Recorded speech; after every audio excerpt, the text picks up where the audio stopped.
Untuk diketahui bahwa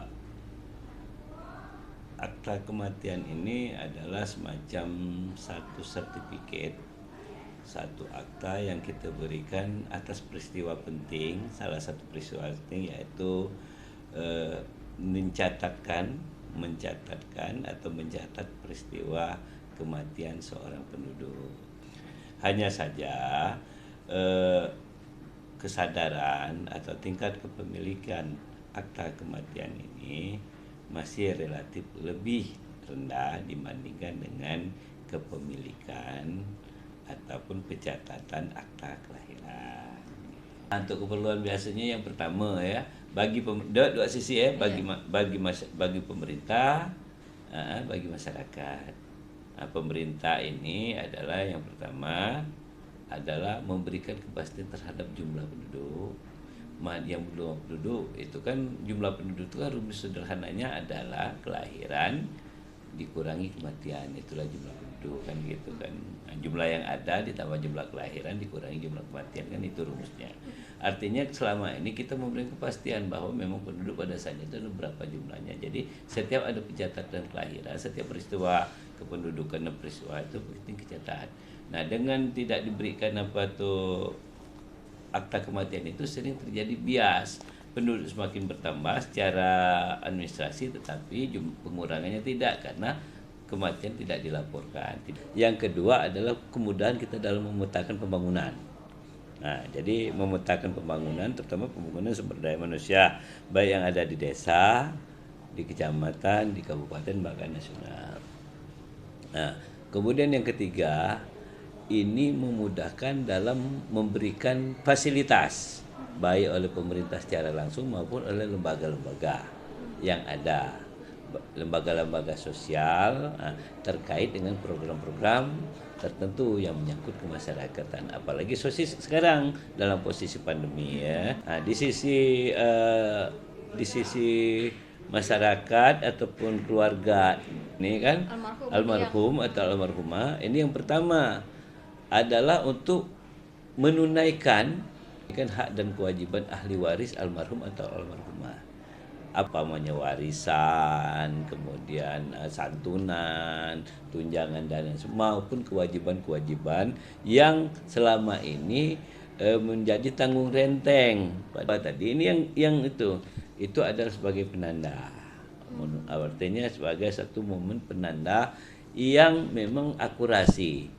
Nanti pada saat sebagai penanda dalam silsilah keluarga bahwa pada hari tanggal sekian tahun sekian telah lahir anggota keluarga yang namanya dibuktikan dengan akta kelahiran, kemudian pada hari sekian tanggal sekian tahun sekian telah meninggal anggota sekian itu. Nah, ini pada saat sekarang mungkin belum dirasakan keperluan, tapi pada saat satu atau dua generasi selanjutnya ini akan menjadi semacam rujukan. Nah, kalau berbicara tentang kesadaran masyarakat terhadap pentingnya akta kematian sehingga membuat ahli waris ya atau pihak keluarganya melakukan pengurusan, melakukan pelaporan ataupun pencatatan peristiwa kematian ini dari hari ke hari semakin tinggi. Dari hari ke hari semakin tinggi. Ini dapat kita lihat dari jumlah terbitan akta kematian itu relatif meningkat dari tahun ke tahun. Jadi kepemilikan akta kematian ini tidak berkaitan langsung dengan banyaknya jumlah kematian, tidak. Tetapi ini adalah bagaimana presentasi peristiwa kematian yang terjadi dengan kepengurusan kepemilikan, dengan pelaporan peristiwa kematian tersebut. Umpamanya 100 kematian, maka yang peristiwa yang dilaporkan itu umpamanya 90 gitu atau 80 ataupun jadi presentasinya. Tidak menyangkut kepada jumlah kematian per tahun gitu, tidak. Nah, tetapi kesadaran itu semakin tinggi kok. Alhamdulillah sederhana, prosedurnya tidak begitu ribet. Hanya saja menyampaikan yang pertama adalah siapa yang mengurus. Nah, yang mengurus itu yang pertama yang paling bisa itu adalah keluarga dekat. Keluarga dekat dari almarhum atau almarhumah. Siapa itu? Itu adalah suami atau anak atau suami atau istri, kemudian ayah ke atas, ayah kaki ke atas, kemudian anak cucu ke bawah. Nah, jadi keluarga itu yang pertama. Yang kedua itu dibuktikan dengan kartu keluarga. Dibuktikan dengan kartu keluarga kan. Jadi bisa di kartu keluarga itu memang terbukti bahwa antara yang mengurus dengan almarhum memang ada keluarga, itu bisa. Yang kedua adalah RT. Nah, ketua RT, dan ini menurut amanat undang-undang merupakan kewajiban ketua RT untuk melaporkan peristiwa kematian penduduk yang ada di wilayah RT-nya. Persyaratannya juga sangat sederhana.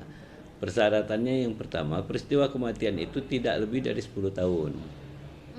Dari yang bersangkutan. Jadi umpamanya, Pak, bagaimana kalau dia 9 tahun lewat sehari? Ya kita maklumin lah. Bagaimana yang tetap 10 tahun? Menurut ketentuan peraturan perundang-undangannya itu tetap bisa dibuatkan, itu tetapi dengan putusan pengadilan. Itu dengan putusan pengadilan dan atau dengan hal-hal lain sesuai dengan kenyataan di lapangan, kan begitu.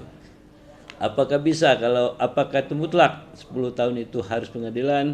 Itu ya tidak mutlak, karena selagi dia bisa dibuktikan keberadaannya bahwa memang pada saat itu dia adalah penduduk Kabupaten Belitung dan memang peristiwa kematian itu terjadi memang pada saat dia itu bisa dipertanggungjawabkan, bisa dibuktikan, menunjukkan alat-alat bukti, bisa juga kita terbitkan bukti-bukti ataupun itu dokumen yang pendukung atau yang harus. Yang pertama adalah surat keterangan kematian.